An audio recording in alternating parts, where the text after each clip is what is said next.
आज प्रशांत जगताप यांनी पक्षाचा राजीनामा दिलेला आहे। मात्र या राजीनाम्यावेळी काही कार्यकर्त्यांना अश्रू अनावर झाले। असेच काही कार्यकर्ते आता आपल्या सोबत आहेत। आई खरं तर दादांनी राजीनामा दिलाय, डोळ्यात अश्रू दिसतात, काय भावना आहे? 2023 ला राष्ट्रवादी काँग्रेस पक्ष जेव्हा वेगळा झाला, निश्चितपणाने खूप आनंदी आणि सुखी कुटुंब ज्याला म्हणता यावं तसा आमचा राष्ट्रवादी काँग्रेस पक्ष होता।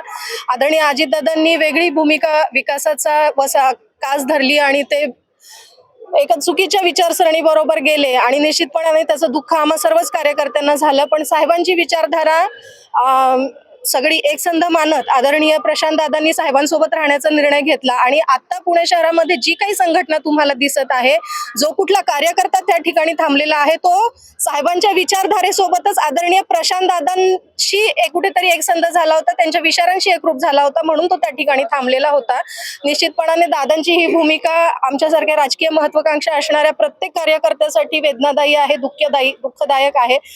सगळ्यांचंच भवितव्य अंधारात आहे, पण आम्ही सगळेजण दादांच्या विचारासोबत आहोत। आता दादांना एकटं पाडलं जातं असं वाटतंय का, किंवा दादांसोबत तुम्ही राहणार आहात किंवा पक्षात तुमचा काय निर्णय झालाय का कार्यकर्ता? आताच दादा म्हणालेत की पक्षाच्या विरोधात किंवा पक्षाच्या भूमिकेच्या विरोधात मी नाहीये, मी एका विचाराच्या विरोधात आहे। त्याच्यामुळे दादा एकटे पडलेत का किंवा दादांना एकटं पाडलं जातंय का, हा विषयच इथे येत नाही। विचारधारेचा विषय आहे आणि आम्ही सगळेजण त्या विचारधारेसोबत आहोत। आणखी काही कार्यकर्ते आहेत, काय भावना? खरं तर दादांनी राजीनामा दिलेला आहे। नाही, दादांसोबत आम्ही आयुष्यभर राहणार आहे। एक प्रेमाचं नातं आहे दादांबरोबर आमचं। दादा जिथे जातील तिथे आम्ही 100% त्यांच्यावर उभे राहणार। एक विचारधारेवर आम्ही प्रशांत सोबतच आयुष्यभर राहणार आहे। तुमच्या काय भावना? दोन पक्ष वेगळे झाल्यानंतर जी विचारधारा आमच्या राष्ट्रवादी काँग्रेस पक्ष शरदचंद्र पवार या पक्षाचे जे शहराध्यक्ष आहे, किंबहुना सुप्रियाताई असतील किंवा शरद पवार असतील, यांनी ज्या विचारधारेला जोपासलं, त्या विचारधारेवर विश्वास ठेवून आम्ही आतापर्यंत या पक्षामध्ये राहिलो होतो।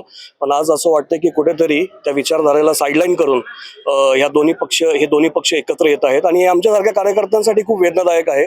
कारण यासाठीच केला होता का अट्टहास, अशी आमची आत्ताची ही भावना आहे। त्यामुळे जेव्हा जेव्हा आमच्या नेत्यांवरती दोन पक्ष वेगळे झाल्यानंतर जे काही वार झाले, जे काही बोललं गेलं, त्याचा आम्ही ढाल बनून त्याचा आम्ही स्वीकार केला, त्यासाठी आम्ही लढलो आणि आज तेच दोन पक्ष एकत्र येऊन आम्हाला साईडलाईन करतात। हे खूप आमच्यासारख्या कार्यकर्त्यांसाठी खूप दुःखाची गोष्ट आहे।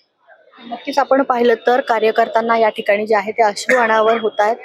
प्रशांत जगताप यांच्या राजीनाम्यानंतर कार्यकर्त्यांच्या डोळ्यामध्ये अक्षरशः अश्रू दिसत आहेत आणि एकीकडे कार्यकर्त्यांकडून सांगण्यात देखील येते की प्रशांत जगताप यांनी थेट सांगितले की पक्षाच्या विरोधात कोणतंही वक्तव्य करायचं नाही। त्याचबरोबर कार्यकर्त्यांनी त्यांची भूमिका देखील सांगितली की आम्ही प्रशांत दादांसोबत कायमच आहोत। प्रियंका परदेशी, story.com, पुणे।